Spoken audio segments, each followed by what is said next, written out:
Coming up next, a shooting in City Heights involving San Diego police. What we're learning tonight. We aired a story Monday about a group of drug-dealing vagrants staying in a Liberty military housing unit. We'll tell you what's happened since our story aired. Latinas earn 57 cents for every dollar that a white male earns, and they're demanding to close the pay gap. Thousands of homes are sound insulated thanks to a quieter home program, giving homeowners who live closest to the airport the chance to enjoy their home without the noise. And a cyclist riding from Uruguay to Alaska makes a stop here in San Diego. CBS 8 News Live at 6 starts now.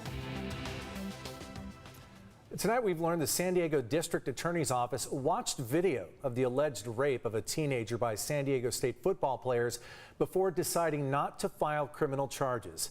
Good evening. Thanks for joining us. I'm Carla Chiquetto. I'm Marcella Lee. The university's internal investigation continues, but SDSU's president is still not talking. CBS 8's David Gottfredson spoke to a rape survivor who's outraged at how cases like this are handled. This is a victim who's cooperating and wanting to push forward with this case, and she's being told no. Brenda Tracy is a rape survivor, and she's angry. There are systems in place that are supposed to protect us, but when they continuously fail us, continuously betray us, why would anybody want to engage in that system? On Wednesday, District Attorney Summer Stephan announced she will not file criminal charges against San Diego State football players accused of raping a 17-year-old girl last year at an off-campus party. The teenager said she was drunk and came away bruised and bloody. Well, the message is you can do everything right. You can do everything that society has told you to do to pursue justice, and then it still won't happen for you. Even on social media, I've seen survivors saying, this is exactly why I didn't report. I'm glad that I didn't. And that's terrible. The DA said they reviewed video evidence of the incident itself and determined the jury would not convict the players. 3 of them were named in a lawsuit, which is ongoing. Following the announcement of no criminal charges, the attorney representing former NFL punter Matt Araiza said the sex with the 17-year-old was consensual and, quote, it happens all the time. That's absolutely ridiculous, and shame on him for saying that. And what he's attempting to do is normalize this behavior, normalize these incidents, soften the perpetrator, demonize the victim. San Diego State University continues to investigate the incident, looking at possible policy changes to protect students on and off campus. The university also has the authority to discipline students. A spokesperson confirmed 2 of the former Aztec players named in the lawsuit, Pa'a Iwaliko and Xavier Leonard, are still students at SDSU, but not currently enrolled in classes. As a rape survivor, Tracy was asked to talk to the Aztec football players last year about a month after the incident, though at the time she was not told about the allegations. My story is so similar to this one. And I talked about good people doing nothing and how harmful that is. And then they just turned around and did nothing. Now, I reached out today to San Diego State President Adela de la Torre because I wanted to interview her on camera. This incident happened 14 months ago, and the president of San Diego State still has not sat down for an interview or made public comments about the case. She declined yet again my invitation to be interviewed on camera today. David, we know this decision by the DA provoking strong emotional responses. We also know San Diego State has issued several statements about the case. Are those posted online? Can people go read those? Yes, they're all posted on their website. They issued yet another written statement to me today. We're going to post that at CBS8.com. But I want to make it clear, our invitation is still standing for President de la Torre to talk to us on camera. That invitation is open anytime, any place. And David, we know you've been on this story from the start. David Gottfredson reporting for us live. Thanks, David. A man is dead tonight after a shooting involving San Diego police in City Heights. A sheriff's lieutenant tells us just before 1 this afternoon, police responded to reports of a suicidal man with a gun on a bicycle. When they caught up to him in the 4000 block of 42nd Street, they say he refused to drop the gun even after being shot with beanbag rounds. That's when we're told officers opened fire. The man, described as between 25 and 30 years old, died at the scene.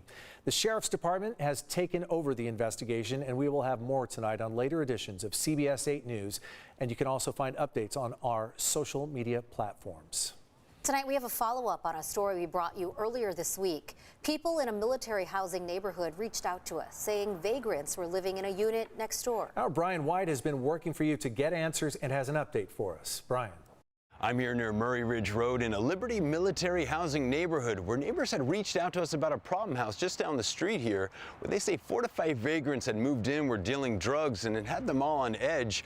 Now, I first reported this story Monday, and the very next morning, that unit was vacated. It was like seeing somebody that I had actively saw on a mattress behind CVS go into a housing unit that's 4 doors down from me. It was like, whoa, what's going on? This active duty member of the U.S. Navy who wanted us to blur her face reached out to us for help.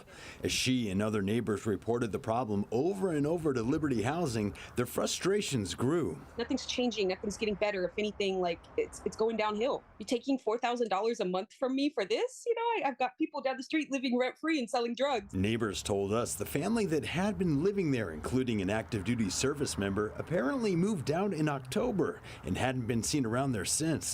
That's when neighbors noticed a group of about 5 vagrants began staying there. Another neighbor I spoke with has 2 kids, and she also wanted to remain anonymous. I'm obviously on edge at all times of, the day. In military housing, you're supposed to feel like you're somewhat safe. I have 2 young kids, and I don't want them to be exposed more to this. That day, I paid a visit to the Liberty Housing District office about the situation. And the very next morning, they took action. I saw the squatters moving out, packing boxes, putting them in the black truck.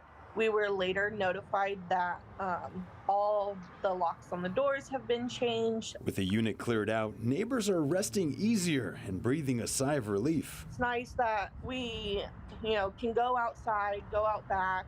My son, he feels safe now. And it's unfortunate that it had to get to this point. But man, what impeccable timing that the story aired. And the next day, I guess some magic paperwork went through or something, That was just such a relief, like I said, to have something actually done. Feel like a lot of neighbors are finally going to be able to maybe sleep a little better at night. In Serra Mesa, I'm working for you. Brian White, CBS 8. Thanks so much, Brian. And remember, here at CBS 8, we are working for you. If there's something that you'd like us to look into, send us an email at workingforyou@cbs8.com. Tonight, we are getting more information about voter turnout in the November 8th election as those results are certified. Here in San Diego County, the registrar says only 54.2% of registered voters cast ballots. Of those, nearly 90% were mail-in ballots. We have all the complete results in all of the major races on the Vote tab. Just visit our website, cbs8.com. Today is Latina Equal Pay Day, marking how much longer Latinas have to work to match what white men doing the same job were paid in 2021. That is almost 2 years longer to earn the same salary. CBS 8's Elizabeth Sanchez spoke with city leaders wanting to bring awareness to the inequities Latinas face. Latina women say they're tired of making less than their white male counterparts. They came out here earlier today with signs demanding change. They say an open conversation about pay can make a huge difference. Today is Latina Equal Pay Day. The Bureau of Labor Statistics data shows Latinas earn 57 cents to every dollar earned by a white man, the highest earner. We have to work twice as hard. We have to dedicate ourselves more, and we are rejected. We're excluded from meetings, we're excluded from roundtables, and so it needs to stop. Maria Benitez works for large companies and says although Latinas have made huge advances, more needs to be done. County Supervisor Nora Vargas has helped pave the way for Latinas, being the first Latina elected to the seat. She says it's time for those who do the hiring to get involved. Employers, corporations, and executives cannot continue to turn a blind eye to this issue and to our community. We have to be intentional about making sure that Latinas are on boards, executive positions, and then we need to make sure we're opening doors for Latinas not only locally but across the country. Some business owners are already making changes to close the gap. Mel Katz, co-owner of Manpower Staffing, says there's some simple things employers can do. Don't post a job without putting a salary range in. Let your employees know what the bonus schedule is. Let your employees know what career growth is. Katz says he also partners with local colleges to help people on his staff get degrees, but negotiating skills are often overlooked for Latinas. In our culture, we're also taught that men are worth more. Benitez says asking for pay increases is not something she grew up learning. I mean, I grew up, my mom was too busy trying to raise me so I could be a housewife, so I could be the submissive, wife. And I had better plans for me. Mayor Todd Gloria challenged business owners today to do more and announced a revival of the Commission on the Status of Women to recommend solutions to the City Council. State government also took action to address pay inequity. Senate Bill 1162 goes into effect next month, and it requires companies with 100 or more employees to be more transparent about salaries. Elizabeth Sanchez, CBS 8 News. Thanks, Elizabeth. 'Tis the season of giving, and today the Padres were part of a surprise bike giveaway for more than 100 kids. I always love the expression on the kids' faces. The Padres teamed up with the Bikes for Kids Foundation to bring a whole lot of joy this holiday season to these students at Balboa Elementary School this morning. They surprised more than 125 second and third grade kids with new bikes and new helmets. Listen to them. For some, this is their first bike ever. Because I remember my first bike too. You go to bed and you get up in the middle of the night and want to go see your bike and everything, and the joy that you bring and the enthusiasm here and watching these kids kind of at an age that you remember. Yeah, really cool, special feeling. This was all part of the Padres holiday giving tour. I've actually attended a couple of those, and the excitement in the room, it's so neat. Good on the Padres and great for the kids. Exactly. Great.